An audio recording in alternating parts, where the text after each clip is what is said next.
I thought I knew the airline game pretty well until last month at Denver International when I watched a perfectly prepared traveler get denied boarding right in front of me. She had her boarding pass, arrived early, followed all the rules, and still couldn't get on the plane. That's when I realized something fundamental has changed about air travel. Airlines are increasingly stopping passengers at the gate, and it's not always for the reasons you'd expect. After talking to gate agents, digging into new policies, and witnessing several boarding denials firsthand, I discovered 7 reasons airlines are turning travelers away in 2025, and some of them will shock you. Reason number 1: the carry-on crackdown refusal. Airlines are waging war on carry-on luggage, and passengers who refuse to surrender are getting left behind. Here's what happened at that Denver gate. The woman in front of me had a carry-on that met all published size requirements, but the gate agent insisted it needed to be checked. When she explained it contained essential medications and refused to check it, they denied her boarding entirely. This isn't isolated. Airlines are implementing what industry insiders call the carry-on crackdown, aggressively enforcing size limits that were previously flexible and demanding gate checks even when overhead space exists. Some airlines now charge up to $100 for these forced gate checks if your bag allegedly exceeds their requirements. The nightmare scenario? A world-famous violinist was given an impossible choice. Check her 200-year-old violin to baggage claim or leave it at the airport to catch her flight. Airlines know checked luggage gets lost and damaged regularly, so they're essentially weaponizing passengers' legitimate concerns about their belongings. But here's the harsh reality. Refusing to comply with gate agent demands, even unreasonable ones, can result in complete boarding denial. My strategy now? I pack everything truly essential in a small personal item that definitely fits under the seat. If they want to fight about my carry-on, at least my medications, electronics, and valuables stay with me. Reason number 2: the shifting gate closure trap. Gate closure times are becoming moving targets that can strand even punctual passengers. Airlines officially close gates 15 minutes before scheduled departure, but I've discovered they're increasingly closing early when it suits them. If all passengers have checked in, many airlines will close the gate and depart ahead of schedule, completely ignoring the printed boarding time on your ticket. Last year, I heard my name over the airport speakers for final boarding call, despite boarding not being scheduled to begin for another 30 minutes. I literally ran through the terminal thinking I'd missed something, only to discover the airline had moved up their entire timeline without notification. The really frustrating part? Gate agents often disappear within moments of closure, so there's no one to plead your case with even if you arrive seconds later. You're just standing at an empty gate watching your plane push back. Check-in desks before security also have cutoff times that airlines have been quietly updating without effectively informing passengers. Always double-check these deadlines because arriving at a closed counter can end your trip before it starts. Reason number 3: the name mismatch nightmare. Identity verification has become incredibly strict, and even minor discrepancies can ground you. When my brother was booking his first flight for a college trip, he thought it would be hilarious to book his friend David under the name Fluffy McKittens. Thankfully, we caught this joke before departure day.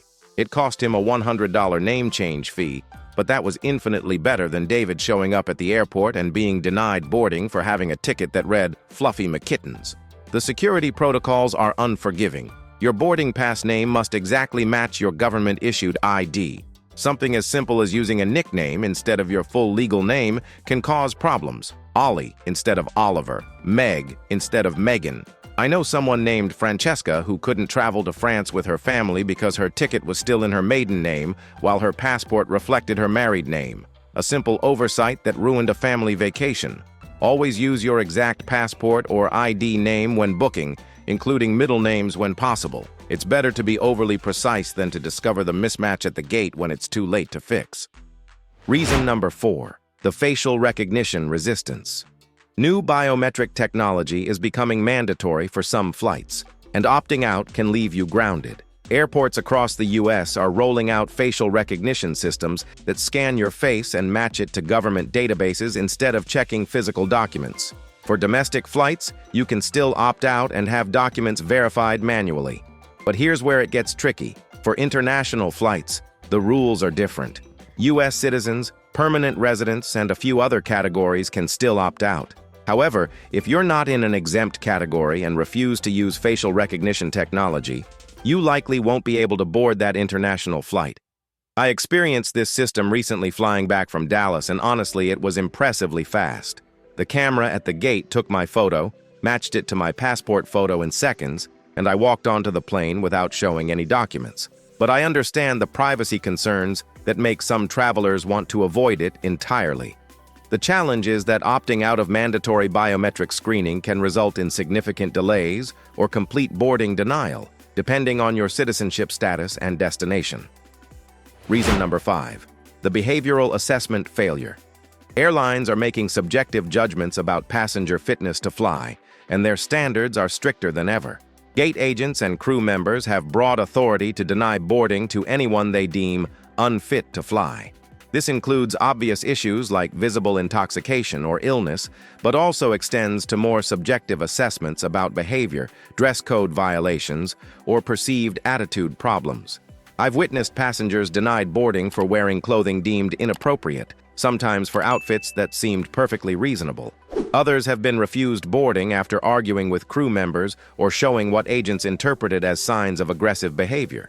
The standards vary by airline and are applied inconsistently. What one agent considers acceptable attire, another might find offensive. What looks like normal stress to you might appear as suspicious agitation to gate staff. If you're feeling unwell, airlines can deny boarding both for your safety and to protect other passengers from potential contagion. Even if you're not contagious, visible illness symptoms can trigger boarding refusal. The key is maintaining composure and professionalism in all interactions with airline staff. Any perceived rudeness or attitude can be used as justification for boarding denial. Reason number 6, the overbooking lottery. Even perfect passengers can be denied boarding when airlines oversell flights. Airlines routinely sell more tickets than available seats, banking on some passengers not showing up. When everyone does appear, they first ask for volunteers to take different flights in exchange for compensation. During online check-in, some airlines now let you bid on voluntary bumping. You can enter an amount you'd accept to take a later flight, and if your bid is chosen, with lower amounts typically accepted first, they'll contact you at the gate to discuss rebooking. But here's the important part. These bids aren't binding. Even if they accept your bid amount, you can still say no when they actually offer you the deal. You're not obligated to take a different flight just because you entered a bid. When volunteers don't materialize, airlines involuntarily bump passengers based on internal algorithms, considering factors like fare class, check-in time, and frequent flyer status.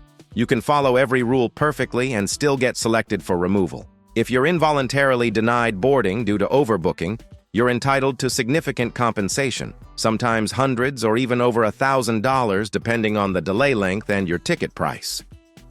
Reason number 7, the mistaken identity catastrophe. Database errors can suddenly flag innocent passengers as security risks. This is the nightmare scenario that happened to Erin Wright. She arrived at the airport for her sister's wedding, only to discover that the airline had banned her from flying. She was apparently on a no-fly list for allegedly having inappropriate relations with a man during a flight while intoxicated. The problem? Erin is a lesbian and wasn't even on the flight in question. It was complete mistaken identity, but she had to buy a last-minute $1,000 ticket on another airline to make the wedding. It took weeks to resolve the case and clear her name. While situations like this are rare, they demonstrate how database errors or mistaken identity can instantly derail your travel plans. Sometimes these problems don't surface until you're standing at the gate trying to board. The frightening reality is that there's often no quick fix when you're caught in an airline's administrative error. You might need backup travel plans or be prepared to miss important events while bureaucratic mistakes get sorted out. The protection strategies. Based on everything I've learned about these boarding denial risks, here's how I've changed my travel approach. I now arrive at the gate earlier than ever before and monitor for any timeline changes. I keep essential items in a small personal bag that definitely fits under seats, so I'm less vulnerable to carry-on battles. For identity issues, I'm obsessive about name matching. I use my full legal name exactly as it appears on my passport, and I double-check every booking confirmation before finalizing purchases. I maintain professional demeanor with all airline staff, even when frustrated. Any perceived attitude or behavioral issues can be used against you, so I stay calm and courteous regardless of circumstances. For overbooking protection, I check in exactly 24 hours before departure and choose seats early when possible. Earlier check-in and advanced seat selection can provide some protection against involuntary bumping. Most importantly, I always have backup plans. Whether it's travel insurance, flexible booking options, or simply building extra time into important trip schedules, I never assume everything will go perfectly.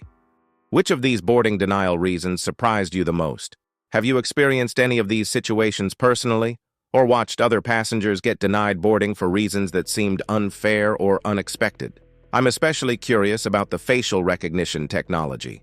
Have you encountered it at airports yet? And what did you think of the experience? Let me know in the comments how these new realities might change your travel planning. If this opened your eyes to how much the boarding process has changed, hit that like button and subscribe to Journey Tips for more insights into navigating today's complicated travel landscape. Share this with anyone who flies regularly. Understanding these risks could save them from getting stranded at the gate. The goal isn't to scare anyone away from flying, but to understand that the rules have fundamentally shifted. Airlines have more power than ever to deny boarding, often for subjective or technical reasons that passengers can't control. Being prepared for these realities is the best defense against becoming another denied boarding statistic. Thanks for staying informed with Journey Tips. Safe travels, and I'll see you on the next one.